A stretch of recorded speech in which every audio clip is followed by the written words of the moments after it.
Haiti was all over the news, and it's been years now, several years since, you know, it was all over the front pages. And I mean, you're there on the regular. So, I mean, give us an update on where we are. You know, Haiti was the poorest country in the Western Hemisphere before the earthquake, and then it was destroyed. So it's going to take a little while for this country to get back on its feet. And so we need to keep our promise there and keep working for the kids of the slums and help improving their life. I mean, there's a real imperative there to improve the lives of these children. Where are we at with that in your mind? You know, there are pockets of greatness there. The stuff that Sean Penn's doing, that we're doing, there's a bunch of people doing really good work. We,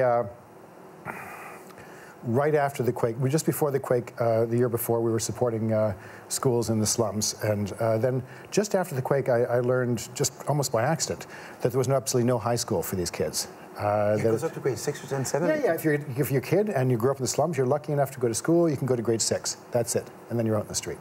And we thought that a crime. So we started that year with grade 7, or just a few months after the quake. We had it open in September, in temporary but nice building. And then we were building our first building, and then we planned it for, I think, 120 kids per grade level, but 400 showed up, so we didn't turn anyone away. We tripled the size of the school and the plans, and we had our first permanent building up just the last year. We had 800 kids in it, grades 7 and 8, and we're just opening our new building, a new permanent building, thanks to Ben Stiller and some of his friends. And we'll have 1,400 kids in there next week, and it's on the way to 3,000. Watch this, take a look at this here. The soccer field here. We're thinking of an auditorium right at the front. It was only 1.5 years ago that Father Rick told us that there was no high school for you. Only for the rich. That's key.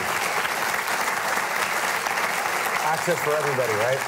That was 2 years ago. That was a field. That's kind of cool. We just had a dream, and we pulled it off. And we're on the way. There's a lot more to do there. We have a lot more money to raise. That school needs a lot of support. We had to get an endowment, but we're on our way.